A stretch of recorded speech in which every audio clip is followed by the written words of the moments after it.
사랑하는 성도 여러분, 지난주 수요 예배를 마치고 나오는데 한 집사님이 제 손을 꼭 잡으시더니 이렇게 말씀하셨습니다. 목사님, 저 요즘 너무 힘들어서 성경을 펼쳐도 눈에 아무것도 안 들어와요. 기도하려고 해도 무슨 말을 해야 할지 모르겠어요. 그분의 눈에는 눈물이 가득했습니다. 47세 김영희 집사님은 남편의 사업 부도 이후 세 자녀를 키우며 새벽 4시에 일어나 청소 일을 하고 계셨습니다. 몸도 마음도 너무 지친 나머지 신앙생활조차 버거워진 상태였던 것입니다. 믿음의 가족 여러분, 혹시 여러분도 지금 이런 상황은 아니신가요? 성경을 펼쳐도 글자만 보일 뿐 위로가 되지 않고 기도하려고 해도 입이 떨어지지 않는 그런 시간 말입니다. 신앙생활을 열심히 해야 한다는 것은 아는데 지금 내 현실이 너무 힘들어서 그럴 여력조차 없는 상태. 교회에 나와서 찬양할 때도 옆 사람들은 다 은혜 받는 것 같은데 나만 공허하고 설교를 들어도 머리로는 이해가 되는데 가슴에는 와닿지 않는 그런 경험 말입니다. 저는 15년간 목회를 하면서 수많은 성도님들을 만났습니다. 그리고 깨달은 게 있습니다. 신앙생활이 가장 힘든 순간은 역설적이게도 우리가 가장 하나님을 필요로 하는 그 순간이라는 것입니다. 암 선고를 받은 순간, 사랑하는 사람을 떠나보낸 순간, 경제적으로 나락으로 떨어진 순간, 자녀 문제로 잠 못 이루는 순간. 바로 그때 우리는 기도해야 한다는 것을 알지만 정작 기도할 힘조차 없다는 것을 느낍니다. 52세 박미영 권사님은 6개월 전 남편의 외도 사실을 알게 되었습니다. 25년 결혼 생활이 한순간에 무너지는 것 같았다고 하셨습니다. 교회에서는 그 누구도 권사님의 아픔을 몰랐습니다. 여전히 밝게 웃으며 봉사하는 모습이었으니까요. 하지만 혼자 있을 때면 성경책을 펼쳐놓고 한 글자도 읽지 못한 채 멍하니 앉아있는 시간이 더 많았습니다. 사랑하는 성도 여러분, 오늘 제가 여러분께 전하고 싶은 메시지가 있습니다. 여러분이 지금 너무 힘들어서 성경을 읽을 힘도 없고 긴 기도를 할 여력도 없다면 딱 한 구절만 붙잡으십시오. 아니, 한 구절도 부담스럽다면 그냥 그 말씀이 존재한다는 사실만 기억하십시오. 오늘 제가 여러분께 소개할 이 성경 구절은 여러분이 아무것도 하지 않아도 그저 듣기만 해도 읽기만 해도 위로가 되는 놀라운 말씀입니다. 믿음의 가족 여러분, 이 말씀을 통해 김영애 집사님은 다시 일어났고 박미영 권사님은 용서의 길을 걸을 수 있었습니다. 그리고 지금 이 화면 앞에 계신 여러분도 오늘 이 한 구절의 말씀으로 새로운 힘을 얻게 되실 것입니다. 지금부터 함께 그 말씀 속으로 들어가 보시겠습니다. 지난주 새벽 기도회에서 만난 한 집사님의 얼굴이 아직도 생생합니다. 예배당 뒷자리에 앉아 계셨는데 기도 시간 내내 고개를 들지 못하시더군요. 예배가 끝나고 다가가 여쭤보니 작은 목소리로 말씀하셨습니다. 목사님, 요즘 너무 힘들어서 기도가 되지 않아요. 말씀을 읽어도 위로가 안 됩니다. 그분의 눈빛에서 저는 많은 성도들이 겪고 있는 깊은 영적 갈증을 보았습니다. 우리는 때때로 신앙생활을 하면서도 위로받지 못하고 성경을 펼쳐도 마음에 와닿지 않는 시간들을 지나갑니다. 사랑하는 성도 여러분, 오늘 제가 여러분과 나누고자 하는 말씀은 바로 이것입니다. 우리가 아무리 힘들고 지쳐 있어도 단 하나의 성경 구절만으로도 충분히 위로받을 수 있다는 진리입니다. 그 말씀은 바로 시편 46편 10절입니다. 너희는 가만히 있어 내가 하나님 됨을 알지어다. 이 짧은 구절 속에 담긴 하나님의 마음을 함께 들여다보겠습니다. 먼저 가만히 있으라는 표현을 살펴봅시다. 히브리어 원어로는 라파라는 단어인데 이것은 단순히 조용히 있으라는 의미가 아닙니다. 긴장을 풀라, 손에서 놓으라, 그만 애쓰라는 뜻을 담고 있습니다. 우리는 살아가면서 너무나 많은 것을 스스로 해결하려고 발버둥 칩니다. 아침에 눈을 뜨면서부터 저녁에 잠들 때까지 무언가를 해야 한다는 강박에 시달립니다. 직장에서는 성과를 내야 하고, 가정에서는 좋은 부모가 되어야 하며, 교회에서는 모범적인 신앙인이 되어야 한다는 압박감에 짓눌려 있습니다. 2024년 서울 송파구에 사시는 45세 김정훈 집사님의 이야기를 들려드리겠습니다. 그분은 IT 기업의 팀장으로 일하시면서 동시에 교회 청년부 리더를 맡고 계셨습니다. 새벽 기도를 빠지지 않으시고 주일 예배는 물론 수요 예배까지 열심히 출석하셨습니다. 그런데 작년 가을, 갑자기 심한 불안 증세와 함께 불면증이 찾아왔습니다. 병원에서는 번아웃 증후군이라고 진단했습니다. 저는 하나님을 위해 열심히 살았는데 왜 이런 고통이 왔을까요? 라고 눈물로 호소하셨습니다. 그때 저는 김 집사님께 시편 46편 10절을 함께 묵상하자고 제안했습니다.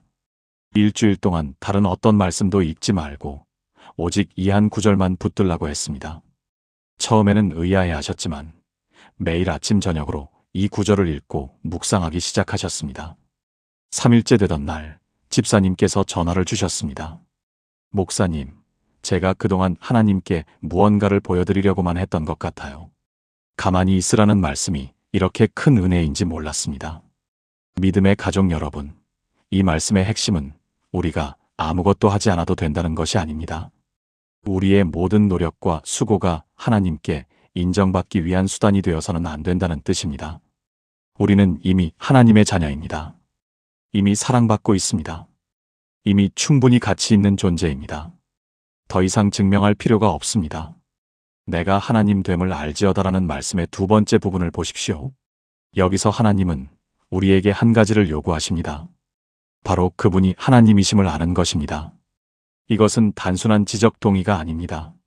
머리로 아는 것과 가슴으로 아는 것은 다릅니다. 우리는 하나님이 전능하시다는 것을 알고 있습니다. 그런데 실제 삶에서는 마치 하나님이 계시지 않은 것처럼 행동할 때가 많습니다. 경기도 분당에 사시는 38세 이수진 권사님은 2025년 초 남편의 사업 실패로 큰 어려움을 겪으셨습니다. 10억 원이 넘는 빚을 지게 되었고 아파트를 팔아야 하는 상황에 처했습니다. 두 아이를 키우면서 앞날이 막막했습니다. 기도해도 응답이 없는 것 같았고 성경을 읽어도 위로가 되지 않았습니다.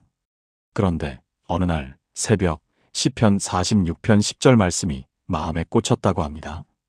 가만히 있어 내가 하나님 됨을 알지어다. 권사님은 그날부터 매일 이 구절을 반복해서 읽으며 묵상했습니다. 그리고 깨달았다고 합니다. 제가 그동안 문제를 해결하시는 분이 저인 줄 알았어요. 하나님께서는 그저 제 노력에 도장만 찍어주시면 되는 줄 알았습니다. 그런데 이 말씀을 통해 알았어요. 하나님이 진짜 하나님이시라는 것을요. 지금 권사님 가정은 여전히 빚을 갚아가는 중이지만 얼굴에는 평안함이 가득합니다. 상황은 변하지 않았지만 마음이 변했기 때문입니다. 이 말씀이 주는 위로는 조건이 없습니다. 우리가 무엇을 해야 받을 수 있는 위로가 아닙니다. 그저 가만히 있기만 하면 됩니다. 우리의 분주함을 멈추고 우리의 애씀을 내려놓고 우리의 계획을 잠시 접어두기만 하면 됩니다. 그러면 하나님께서 당신이 하나님 되심을 보여주십니다.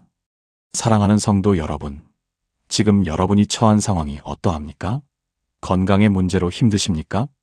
경제적 어려움으로 잠 못 이루는 밤을 보내고 계십니까? 자녀 문제로 마음이 무겁습니까? 관계의 갈등으로 상처받고 계십니까? 오늘 이 말씀을 붙드십시오. 너희는 가만히 있어 내가 하나님 됨을 알지어다.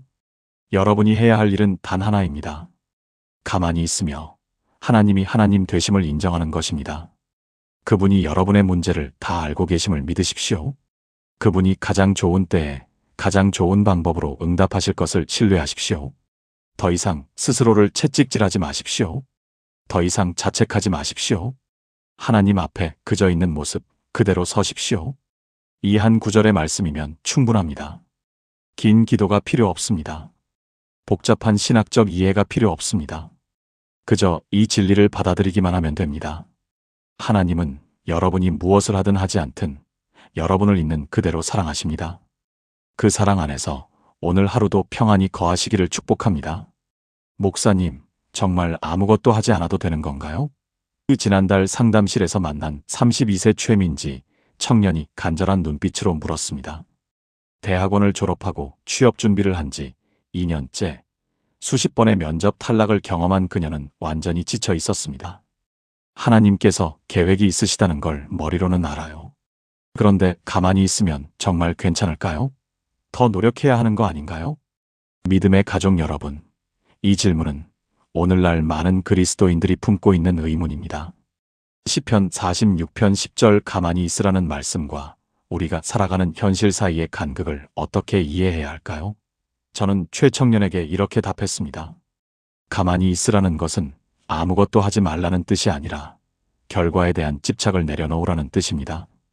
우리는 종종 신앙과 노력을 반대 개념으로 생각합니다. 하나님을 믿으면 노력하지 말아야 하고, 노력하면 하나님을 신뢰하지 않는 것이라고 착각합니다. 그러나 성경은 그렇게 말하지 않습니다. 잠언 16장 3절은 이렇게 말합니다. 너의 행사를 여호와께 맡기라. 그리하면 내가 경영하는 것이 이루어지리라. 우리는 행동하되 그 결과를 하나님께 맡기는 것입니다. 부산 해운대구에 사시는 56세 정현수 장로님의 간증을 나누겠습니다. 장로님은 30년간 운영하던 식당을 2024년 봄에 갑작스럽게 정리해야 했습니다. 건물주가 재개발을 이유로 계약 연장을 거부했기 때문입니다. 평생을 바친 일터를 잃게 된 장로님은 깊은 절망에 빠졌습니다. 하나님, 제가 뭘 잘못했습니까? 30년간 11조 한 번 거르지 않았고 어려운 사람들 밥 공짜로 먹여주며 살았는데요. 처음 몇 달은 원망과 분노로 가득했습니다. 새벽 기도에 나가지도 못했습니다. 그런데 어느 날 우연히 펼친 성경에서 시편 46편 10절을 만났습니다. 가만히 있어 내가 하나님 됨을 알지어다. 그 순간 장로님은 무릎을 꿇고 울었다고 합니다. 주님, 제가 그동안 제 의로 주님께 요구했습니다. 용서해 주세요. 이제 주님께 맡기겠습니다. 그날 이후 장로님은 매일 이 구절을 묵상하며 기도했습니다. 새로운 일을 찾기 위해 여전히 노력했지만 마음의 자세가 달라졌습니다. 결과에 연연하지 않고 하나님의 인도하심을 구했습니다. 6개월 후 뜻밖의 기회가 찾아왔습니다. 한 사회복지법인에서 무료 급식소 운영을 맡아달라는 제안이 온 것입니다. 수익은 예전보다 적었지만 장로님은 말씀하셨습니다. 이것이 하나님께서 제게 주신 진짜 사명이었습니다. 돈을 버는 것이 아니라 사랑을 나누는 것이요. 사랑하는 성도 여러분, 가만히 있으라는 말씀은 우리의 책임을 면제해 주는 것이 아닙니다. 오히려 우리에게 진정한 자유를 줍니다. 결과에 대한 두려움에서 자유로워지면 우리는 더 담대하게 행동할 수 있습니다. 실패에 대한 불안에서 벗어나면 우리는 더 창의적으로 도전할 수 있습니다. 고린도전서 15장 58절은 이렇게 말합니다. 그러므로 내 사랑하는 형제들아 견실하며 흔들리지 말고 항상 주의 일에 더욱 힘쓰는 자들이 되라. 이는 너희 수고가 주 안에서 헛되지 않은 줄 알미라. 우리는 힘써 일하되 그 수고가 헛되지 않다는 확신 속에서 일합니다. 이것이 바로 가만히 있으면서도 최선을 다하는 역설적 신앙입니다. 서울 강남구에 사시는 29세 박지훈 청년의 이야기도 들려드리겠습니다. 박 청년은 2025년 초 대기업에 입사했습니다. 그런데 입사 3개월 만에 심한 스트레스로 공황장애 진단을 받았습니다. 완벽주의 성향 때문에 작은 실수도 용납하지 못했고 동료들과 비교하며 자책했습니다. 심리상담과 함께 교회 청년부 목회자와 정기적으로 만나 기도했습니다.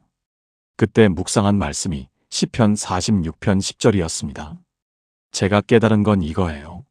제 가치가 제 성과에 달려있지 않다는 거요. 하나님께서 이미 저를 사랑하시고 제가 누구인지 정해주셨어요. 그걸 알고 나니까 일을 대하는 태도가 바뀌었어요. 여전히 최선을 다하지만 결과가 제 존재 가치를 결정하지 않아요. 박 청년은 지금도 같은 회사에서 일하고 있습니다. 여전히 바쁘고 때로는 힘들지만 공황장애는 점차 호전되고 있습니다. 가만히 있으라는 말씀이 게으름을 정당화하는 핑계가 아니라 진정한 쉼을 주는 은혜라는 걸 배웠어요. 믿음의 가족 여러분, 오늘 이 시간 우리 함께 짧게 기도하겠습니다. 사랑하는 하나님 아버지, 가만히 있으라는 말씀이 주는 진정한 자유를 깨닫게 하소서. 우리의 노력이 아니라 주님의 은혜로 살아가게 하시고 결과에 대한 집착을 내려놓고 주님께 맡기는 믿음을 주소서.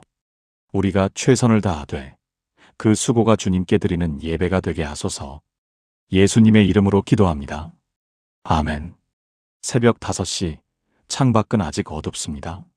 그런데 이미 수백 명의 성도들이 교회로 향하고 있습니다. 무엇이 이들을 이렇게 이른 시간에 움직이게 할까요? 바로 말씀에 대한 갈급함입니다. 그런데 때로는 그 열심이 또 다른 짐이 되기도 합니다. 더 많이 읽어야 해. 더 깊이 묵상해야 해. 더 오래 기도해야 해라는 강박으로 변질될 때가 있습니다. 인천 남동구에 사시는 62세 김영숙 권사님은 40년 신앙생활 동안 단 하루도 성경 통독을 거르지 않으셨습니다. 1년에 성경을 3번씩 읽으셨고 새벽 기도는 물론 철야 기도도 빠지지 않으셨습니다. 교회에서는 모두가 인정하는 신앙의 어머니셨습니다. 그런데 2024년 가을 갑자기 심한 우울증이 찾아왔습니다. 목사님, 저는 평생 하나님을 섬겼는데 왜 이렇게 공허할까요? 성경을 읽어도 아무 감흥이 없어요. 상담을 하면서 알게 된 사실은 충격적이었습니다. 권사님은 하나님을 사랑해서가 아니라 하나님께 인정받기 위해 그 모든 일을 하고 계셨습니다. 어린 시절 부모님의 사랑을 받지 못하고 자란 상처가 신앙생활에서도 똑같이 반복되고 있었던 것입니다. 제가 이만큼 했으니까 하나님께서 저를 사랑하실 거예요 라는 조건적 사랑의 굴레에 갇혀 있었습니다. 그때 함께 묵상한 말씀이 시편 46편 10절입니다. 가만히 있어 내가 하나님 됨을 알지어다. 처음에는 이해하지 못하셨습니다. 가만히 있으면 안 되죠. 더 열심히 해야 하는 거 아닌가요? 그런데 매일 이 구절만 반복해서 묵상하면서 조금씩 하나님의 마음을 알게 되셨다고 합니다. 목사님, 깨달았어요. 하나님은 제가 무엇을 하든 안 하든 이미 저를 사랑하신다는 걸요.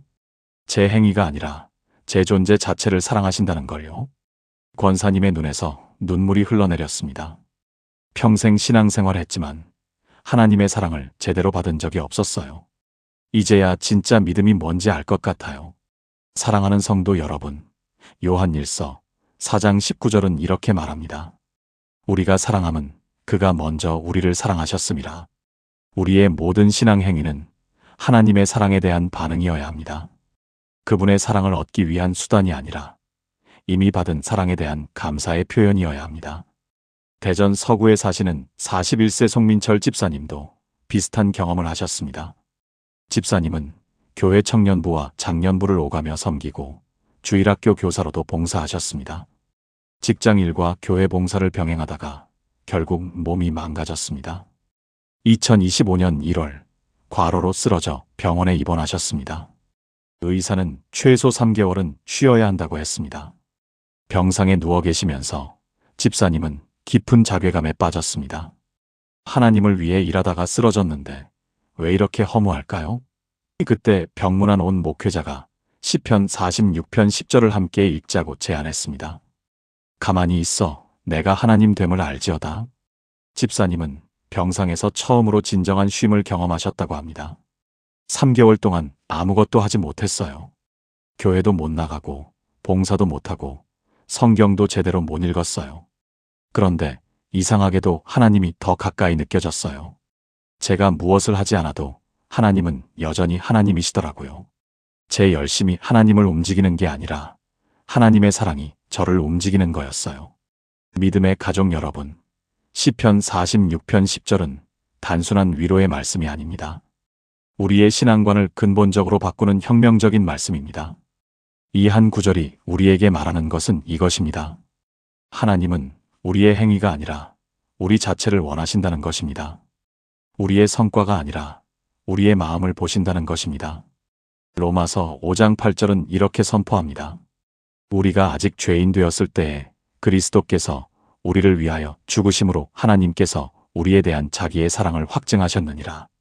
우리가 무엇을 하기 전에, 우리가 자격을 갖추기 전에 이미 하나님은 우리를 사랑하셨습니다.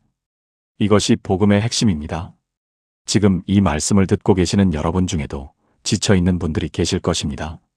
열심히 신앙생활을 했는데도 여전히 공허하신 분들이 계실 것입니다. 더 많이 해야 한다는 강박에 시달리는 분들이 계실 것입니다. 오늘 이 말씀을 붙드십시오. 가만히 있어 내가 하나님 됨을 알지어다.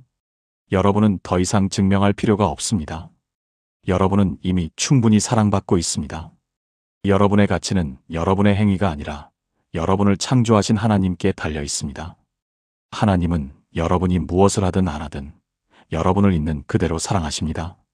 저는 오늘 이 말씀을 통해 고백합니다. 저 역시 오랫동안 하나님께 인정받기 위해 애써왔습니다. 더 많은 사람을 전도해야 하고, 더 좋은 설교를 준비해야 하고, 더 모범적인 목회자가 되어야 한다는 압박감에 시달렸습니다. 그런데 이 말씀을 깊이 묵상하면서 깨달았습니다. 하나님은 제 성과가 아니라 저 자신을 원하신다는 것을요.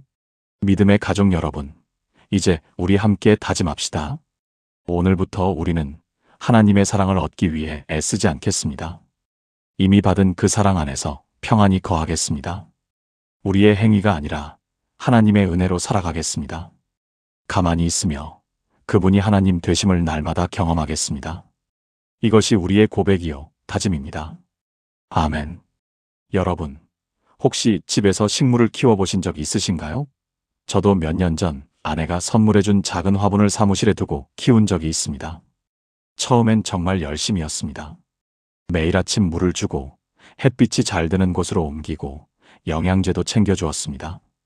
그런데 이상하게도 그 식물은 점점 시들어갔습니다. 잎이 노랗게 변하고 줄기가 축 처지더니 결국 말라 죽고 말았습니다. 저는 정말 낙심했습니다.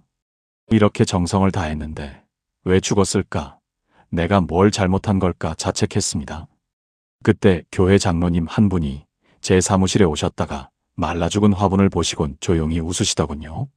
목사님, 식물도 과보호를 받으면 죽습니다.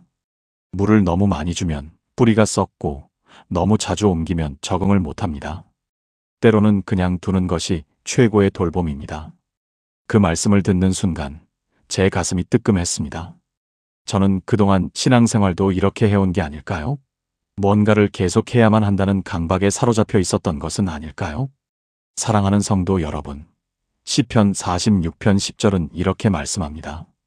너희는 가만히 있어 내가 하나님 됨을 알지어다. 여기서 가만히 있어로 번역된 히브리어 라파는 단순히 정지해 있는 것이 아닙니다. 손을 놓다, 힘을 빼다, 포기하다는 의미입니다. 즉, 우리의 노력과 애씀을 내려놓으라는 것입니다. 그럴 때 비로소 하나님이 하나님 되심을 경험하게 된다는 것입니다. 지난 2024년 가을, 부산에 사는 45세 김정훈 집사님을 만났습니다. 그는 15년간 다니던 회사에서 구조조정으로 해고당했습니다. 가장으로서 책임감이 강했던 그는 즉시 재취업을 위해 발버둥쳤습니다. 새벽 기도를 나가면서도 머릿속은 온통 이력서 작성과 면접 준비로 가득했습니다. 말씀을 읽으면서도 하나님, 빨리 일자리를 주세요라는 기도만 반복했습니다. 6개월이 지났지만 결과는 없었습니다. 오히려 불안과 초조함만 더해졌고 가족들과의 관계도 악화되었습니다. 그러던 어느 날 새벽 기도 중에 목사님이 바로 이 말씀을 전하셨습니다. 너희는 가만히 있어 내가 하나님 됨을 알지어다. 김정훈 집사님은 그 순간 무언가에 맞은 것처럼 깨달았다고 합니다. 아, 내가 하나님을 믿는다고 하면서도 실제로는 내 노력만 믿고 있었구나. 하나님께서 일하실 공간을 주지 않았구나. 그날부터 그는 구직 활동을 완전히 멈추었습니다. 대신 매일 아침 조용히 말씀을 묵상하며 하나님과의 관계를 회복하는 데 집중했습니다. 신기하게도 2주 후 예상치 못한 일이 일어났습니다.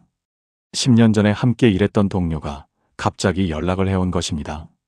그 동료는 새로 창업한 회사에서 경험 있는 관리자를 찾고 있었고 김 집사님을 떠올렸다고 했습니다. 면접도 없이 바로 입사 제안이 들어왔고 연봉은 이전 회사보다 30%나 높았습니다. 김 집사님은 눈물을 흘리며 말했습니다. 제가 아무것도 하지 않고 가만히 있을 때 하나님께서 일하고 계셨습니다. 이것이 바로 시편 46편 10절이 주는 놀라운 메시지입니다. 우리가 손을 놓을 때 하나님의 손이 움직입니다. 우리가 힘을 뺄 때 하나님의 능력이 드러납니다. 우리가 우리의 계획을 포기할 때 하나님의 계획이 펼쳐집니다. 이것은 나태함이나 무책임함이 아닙니다. 오히려 가장 높은 차원의 신뢰이자 믿음입니다. 믿음의 가족 여러분, 생각해 보십시오. 농부가 씨를 뿌린 후 무엇을 합니까? 땅을 파헤쳐 씨앗이 잘 자라고 있는지 매일 확인합니까? 아닙니다. 그는 기다립니다. 그냥 가만히 있습니다. 해가 뜨고 비가 내리는 것을 지켜봅니다. 그 기다림 속에서 씨앗은 싹을 틀고 자라서 결실을 맺습니다. 농부의 일은 씨를 뿌리고 거두는 것입니다. 자라게 하는 것은 하나님의 몫입니다. 우리 신앙도 마찬가지입니다. 우리가 할 수 있는 것은 말씀을 마음에 심고 기도하며 순종하는 것입니다. 그 후에는 가만히 있어야 합니다. 하나님께서 당신의 때에 당신의 방법으로 일하시도록 공간을 드려야 합니다. 우리가 너무 많이 개입하면 오히려 하나님의 일하심을 방해할 수 있습니다. 서울에 사는 28세 이수진 자매는 2025년 초 결혼을 앞두고 큰 시련을 겪었습니다. 예식 한 달 전 약혼자가 갑자기 암 진단을 받은 것입니다. 주변 사람들은 결혼을 미루라고 조언했지만 두 사람은 예정대로 결혼식을 올렸습니다. 그런데 신혼 첫날부터 남편의 항암 치료가 시작되었습니다. 이수진 자매는 매일 병원과 집으로 오가며 간병했고 밤마다 울며 기도했습니다. 하나님, 제가 뭘 해야 합니까? 제가 뭘 더 해야 남편이 나을 수 있습니까? 그러던 중 병실에서 우연히 펼친 성경에서 이 구절을 발견했습니다. 너희는 가만히 있어 내가 하나님 됨을 알지어다. 그 순간 그녀는 깨달았습니다. 자신이 할 수 있는 것은 최선을 다해 간병하는 것이지 치료의 결과까지 책임질 수는 없다는 것을. 그날부터 그녀는 결과에 대한 염려를 내려놓고 매 순간 남편과 함께 있는 것에 감사하기로 했습니다. 놀랍게도 마음의 평안이 찾아왔고 그 평안은 남편에게도 전달되었습니다. 3개월 후 검사 결과 암세포가 현저히 줄어들었다는 소식을 들었습니다. 담당 의사도 놀라며 이런 경우는 처음 본다고 했습니다. 물론 이수진 자매는 이것이 단순히 기적적인 치유만을 의미하지 않는다는 것을 압니다. 설령 결과가 달랐더라도 하나님은 여전히 선하신 분이라는 것을, 가만히 있을 때 하나님의 임재를 경험할 수 있다는 것을 배웠습니다. 사랑하는 여러분, 오늘 이 말씀을 붙잡으십시오. 당신이 지금 해결할 수 없는 문제로 고민하고 있다면, 당신의 노력으로는 도저히 바꿀 수 없는 상황 앞에 서 있다면 가만히 있으십시오. 손을 놓으십시오. 힘을 빼십시오. 그것이 포기가 아니라 가장 적극적인 믿음의 행위임을 기억하십시오. 하나님은 당신이 가만히 있을 때, 당신이 아무것도 하지 않을 때, 바로 그때 당신의 하나님 되심을 보여주실 것입니다. 새벽 2시 잠이 오지 않아 뒤척이는 당신의 모습이 그려집니다. 내일 중요한 면접이 있는데 불안한 마음에 잠을 이룰 수 없습니다. 혹은 사랑하는 자녀의 병원 결과를 기다리며 초조해하는 부모의 모습일 수도 있습니다.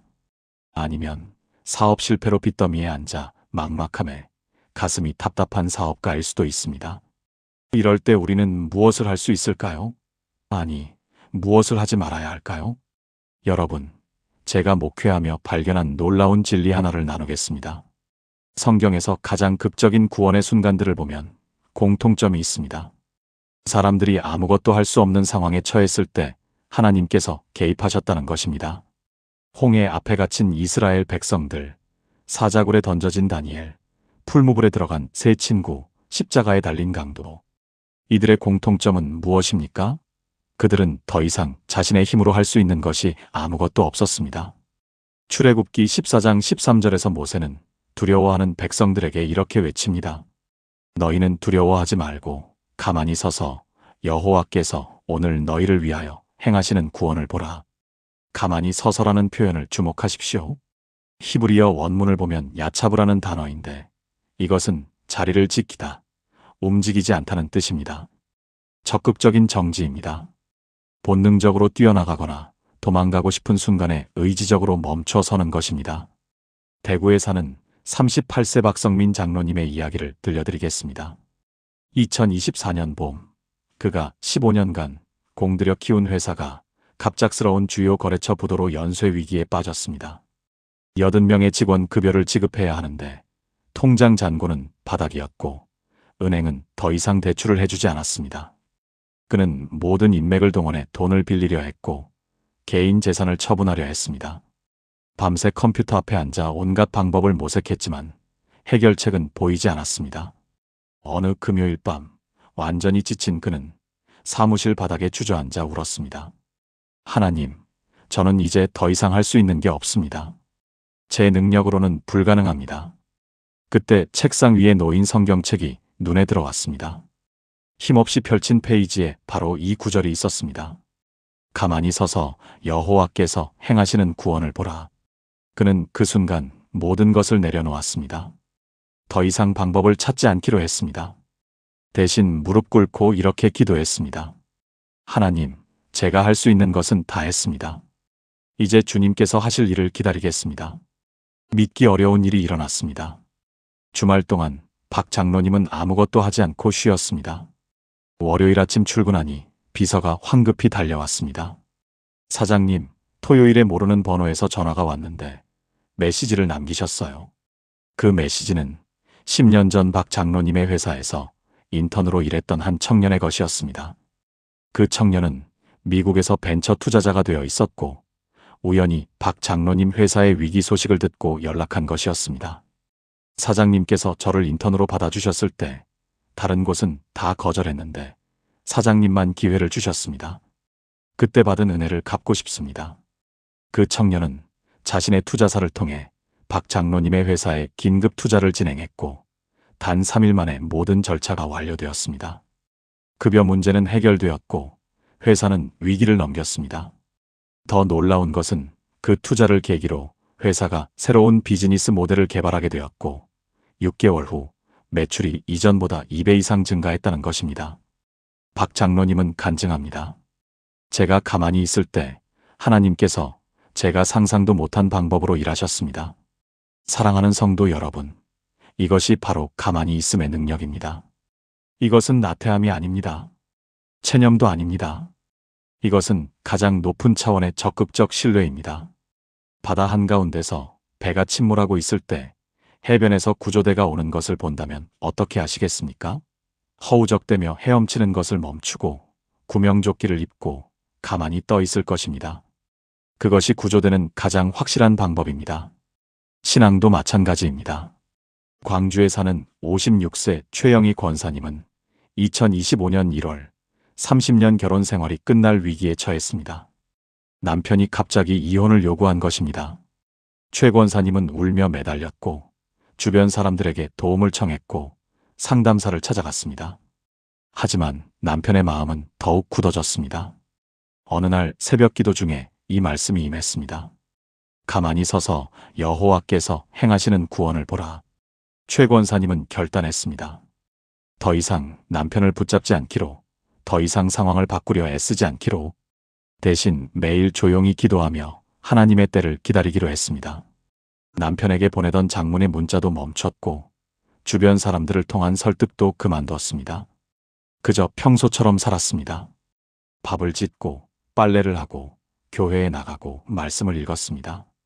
3주가 지났을 때 남편이 먼저 말을 걸어왔습니다. 당신 요즘 좀 달라진 것 같은데? 최 권사님은 조용히 대답했습니다. 저는 그대로예요. 다만 제가 할 수 있는 것과 할 수 없는 것을 구분하게 됐어요. 당신 마음을 바꾸는 건 제 능력 밖의 일이에요. 그건 하나님께 맡겼어요. 그 고백이 남편의 마음을 움직였습니다. 아내의 변화된 모습에서 진정한 믿음을 본 것입니다.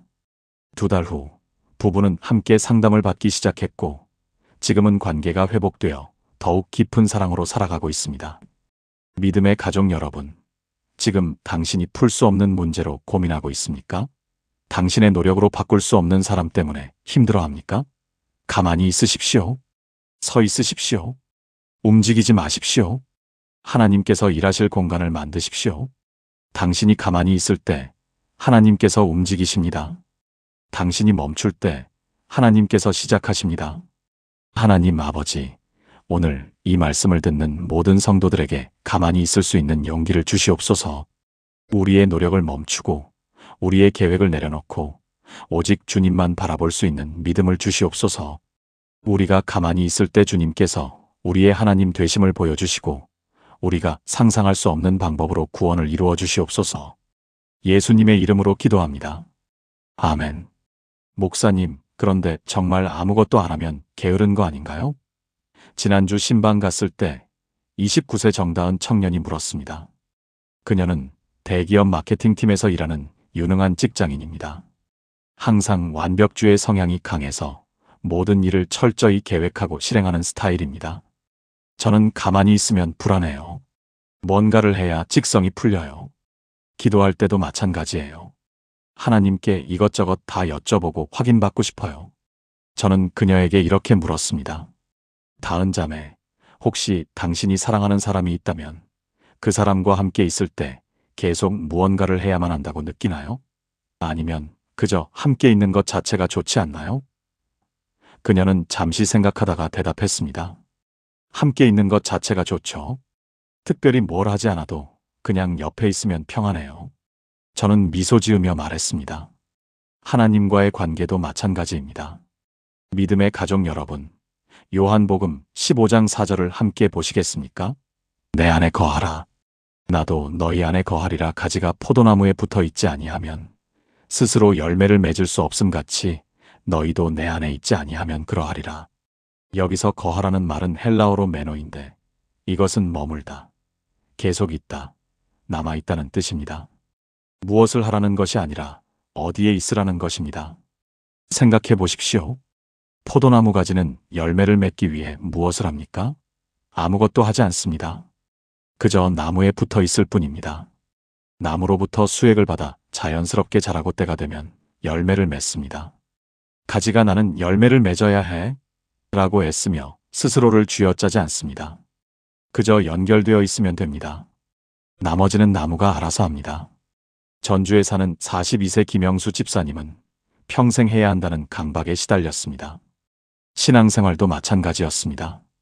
새벽 기도는 빠지면 안 되고 성경은 하루 5장씩 읽어야 하고 전도는 매달 목표를 정해서 해야 하고 헌금은 수입에 정확히 11조를 떼어야 하고 이 모든 것을 완벽하게 지키려다 보니 신앙생활 자체가 짐이 되었습니다.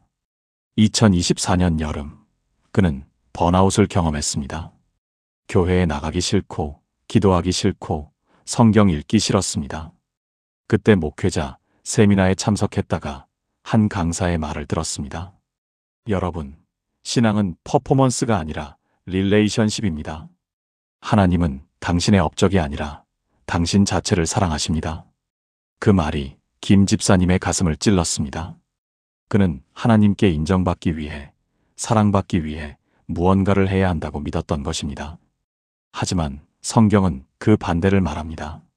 로마서 5장 8절, 우리가 아직 죄인 되었을 때에 그리스도께서 우리를 위하여 죽으심으로 하나님께서 우리에 대한 자기의 사랑을 확증하셨느니라. 김 집사님은 그날부터 뭐든 해야 한다의 목록을 내려놓았습니다. 새벽 기도에 나가지 못하는 날도 있었고 성경을 한 장밖에 읽지 못하는 날도 있었습니다. 대신 그는 하루에 10분이라도 조용히 하나님 앞에 앉아 있는 시간을 가졌습니다. 아무 말도 하지 않고 아무 생각도 하지 않고 그저 하나님과 함께 있었습니다. 놀라운 일이 일어났습니다.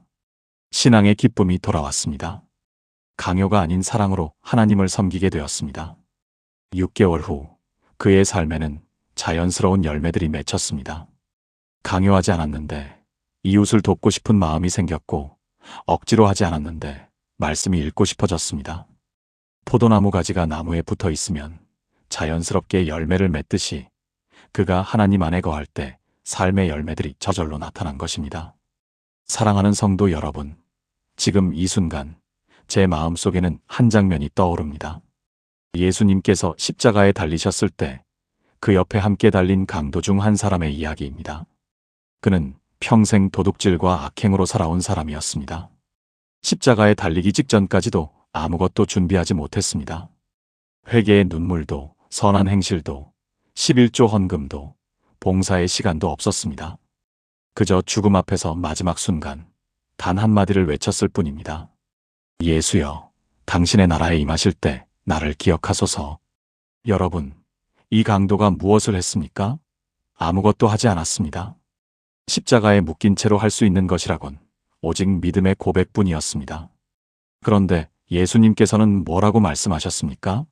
내가 진실로 내게 이르노니 오늘 내가 나와 함께 낙원에 있으리라. 여러분, 이것이 바로 복음입니다. 이것이 바로 은혜입니다. 우리의 행함이 아니라 하나님의 자비하심으로 구원받는 것입니다. 지난달 호스피스 병동을 신방했을 때의 일입니다. 67세 김종훈 장로님을 만났습니다. 평생 교회를 섬기시며 장로로 충성스럽게 봉사하신 분이셨습니다. 그런데 말기 암 선고를 받으시고 병상에 누워 계신 모습을 보니 그분의 눈빛에는 깊은 두려움이 있었습니다. 목사님, 제가 과연 천국에 갈 수 있을까요? 제가 한 일들이 과연 하나님께 합당했을까요? 그분은 평생 충성했음에도 불구하고 자신의 행위로는 부족하다는 두려움에 사로잡혀 계셨습니다. 저는 그분의 손을 꼭 잡고 말씀드렸습니다. 장로님, 우리를 구원하시는 것은 우리의 행위가 아니라 하나님의 은혜입니다. 장로님께서 평생 섬기신 그 모든 봉사도 소중하지만 그것이 구원의 조건은 아닙니다. 오직 예수 그리스도를 믿는 믿음, 그것으로 충분합니다. 그 말씀을 듣고 장로님의 얼굴에 평안함이 찾아왔습니다. 눈물을 흘리시며 이제야 진짜 쉼을 얻었습니다라고 고백하셨습니다. 믿음의 가족 여러분, 우리는 너무 오랫동안 잘못된 믿음 속에 살아왔습니다. 더 많이 기도해야 하고, 더 많이 봉사해야 하고, 더 많이 헌금해야 하고, 더 거룩하게 살아야만 하나님께서 우리를 사랑하실 것이라는 거짓된 믿음 말입니다. 그러나 성경은 분명히 말씀합니다. 에베소서 2장 8절에서 9절, 너희는 그 은혜에 의하여 믿음으로 말미암아 구원을 받았으니 이것은 너희에게서 난 것이 아니요 하나님의 선물이라 행위에서 난 것이 아니니 이는 누구든지 자랑하지 못하게 함이라. 여러분, 이 말씀이 무엇을 의미합니까? 구원은 선물이라는 것입니다. 선물은 우리가 무엇인가를 해서 얻는 것이 아닙니다. 그냥 받는 것입니다. 마치 생일날 아이가 부모로부터 선물을 받을 때 그 아이가 무엇을 했기에 선물을 받습니까?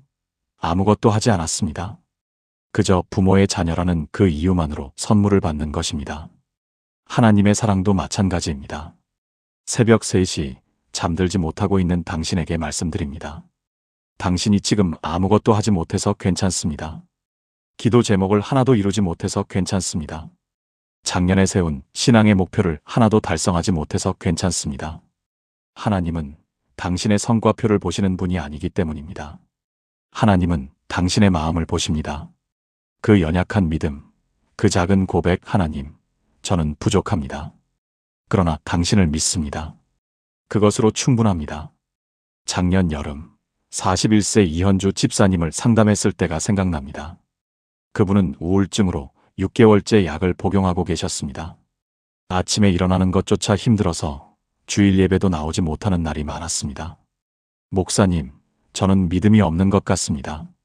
다른 성도들은 새벽 기도도 나오고 열심히 봉사하는데 저는 침대에서 일어나는 것조차 힘듭니다. 하나님께서 저를 실망하셨을 것 같아요. 그분의 눈에는 깊은 죄책감이 서려 있었습니다. 저는 그분에게 말씀드렸습니다. 집사님, 하나님은 지금 당신이 침대에 누워있는 그 모습 그대로를 사랑하십니다. 당신이 새벽 기도에 나와야만 사랑하시는 것이 아닙니다. 당신이 지금 이 순간 아무것도 할 수 없어도 괜찮습니다. 그저 하나님, 저는 당신이 필요합니다라고 속삭이는 것, 그것으로 충분합니다. 그날 이후 집사님은 조금씩 회복되기 시작하셨습니다.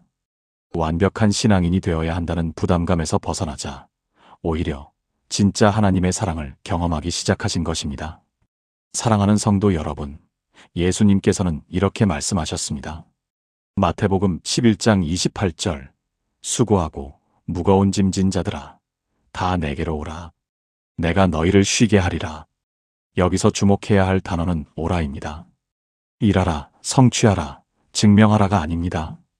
그냥 오라입니다. 있는 그대로, 부족한 그대로, 실패한 그대로, 지친 그대로 오라고 하십니다. 지금 이 시간 당신이 무엇을 하지 못해서 자책하고 계십니까? 금식 기도를 작심삼일로 끝낸 것입니까? 성경 일독을 창세기에서 멈춘 것입니까? 전도를 한 명도 하지 못한 것입니까? 11조를 드리지 못한 것입니까? 여러분, 그 모든 것을 내려놓으십시오. 하나님은 당신의 완벽함을 원하시는 것이 아니라 당신 자체를 원하십니다. 로마서 5장 8절은 이렇게 선포합니다. 우리가 아직 죄인 되었을 때에 그리스도께서 우리를 위하여 죽으심으로 하나님께서 우리에 대한 자기의 사랑을 확증하셨느니라. 여러분, 아직 죄인 되었을 때라는 표현을 주목하십시오. 우리가 변화된 후가 아닙니다. 우리가 거룩해진 후가 아닙니다. 우리가 아직 죄인일 때, 아직 부족할 때, 아직 연약할 때, 바로 그때 예수님께서 우리를 위해 죽으셨다는 것입니다. 이것이 복음의 핵심입니다. 우리의 자격이 아니라 하나님의 사랑으로 구원받는 것입니다. 우리의 능력이 아니라 하나님의 능력으로 살아가는 것입니다. 우리의 완벽함이 아니라 하나님의 완전하심으로 온전케 되는 것입니다.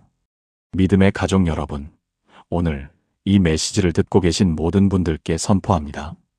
당신은 지금 그대로 충분히 사랑받을 자격이 있습니다. 더 이상 무엇인가를 증명하려고 애쓰지 마십시오. 더 이상 당신의 가치를 행위로 측정하지 마십시오. 하나님께서는 이미 당신을 보시고 심히 좋다고 말씀하셨습니다.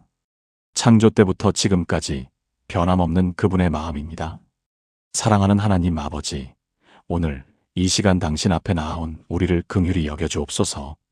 수많은 짐과 염려로 지친 우리들, 무거운 마음으로 하루하루를 버티고 있는 우리들이 이 시간만큼은 진정한 쉼을 얻기를 간절히 소망합니다. 하나님, 우리는 고백합니다. 너무 오랫동안 우리의 행위로 당신의 사랑을 얻으려고 했습니다.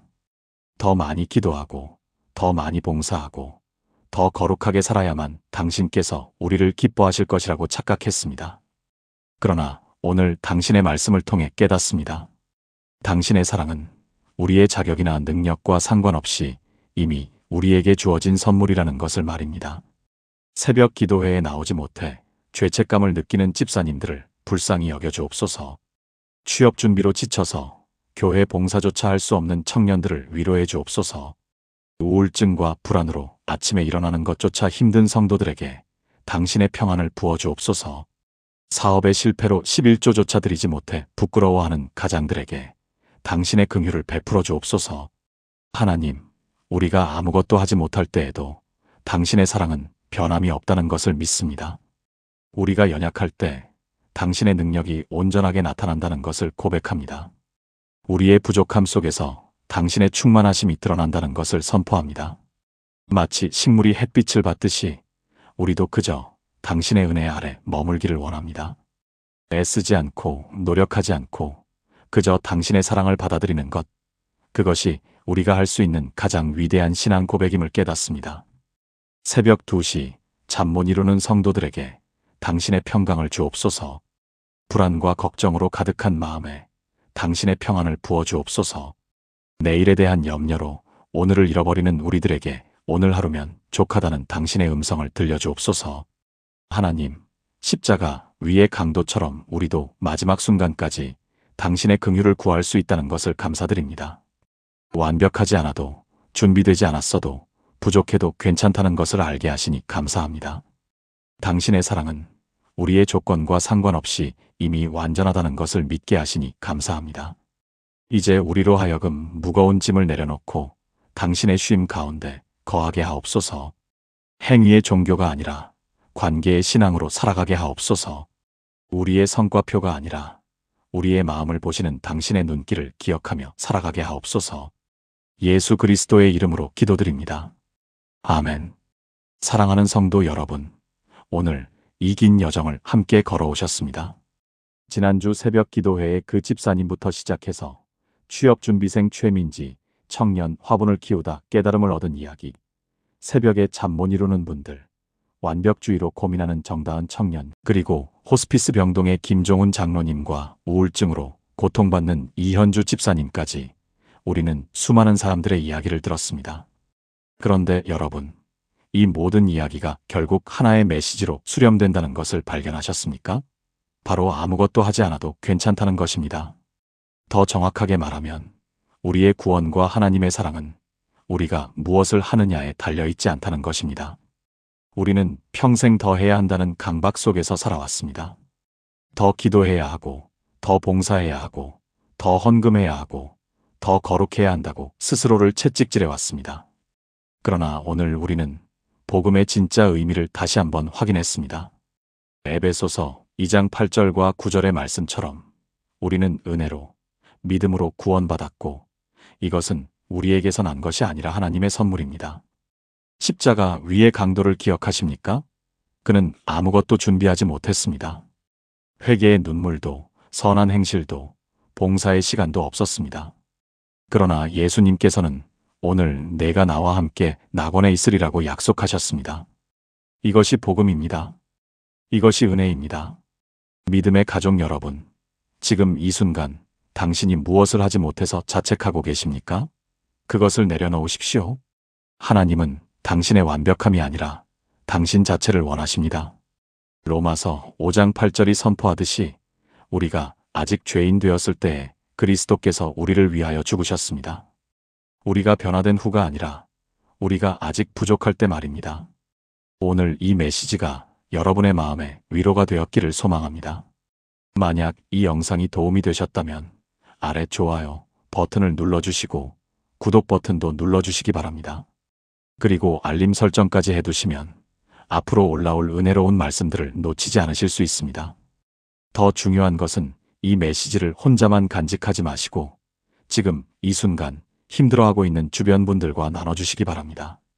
당신의 가족 중에, 친구 중에, 교회 성도 중에 무거운 짐을 지고 있는 분이 계시다면 이 영상을 공유해 주십시오. 댓글란에도 여러분의 간증이나 기도 제목을 남겨주시면 제가 직접 읽고 함께 기도하겠습니다. 사랑하는 성도 여러분, 기억하십시오. 마태복음 11장 28절의 말씀, 수고하고 무거운 짐진 자들아, 다 내게로 오라. 내가 너희를 쉬게 하리라. 예수님은 일하라, 증명하라, 성취하라고 말씀하지 않으셨습니다. 그냥 오라고 하셨습니다. 있는 그대로, 부족한 그대로, 지친 그대로 오라고 하셨습니다. 오늘부터 당신의 삶이 달라지기를 축복합니다. 더 이상 행위로 하나님의 사랑을 증명하려고 애쓰지 않기를, 더 이상 완벽함으로 당신의 가치를 측정하지 않기를, 더 이상 무거운 짐을 혼자 지고 가지 않기를 축복합니다.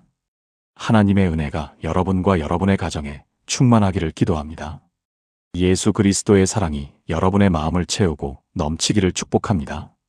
성령님의 위로와 평강이 오늘 하루도, 내일도, 그리고 영원토록 여러분과 함께 하시기를 간절히 기도합니다. 다음에도 더 은혜로운 말씀으로 찾아뵙겠습니다. 여러분을 사랑합니다.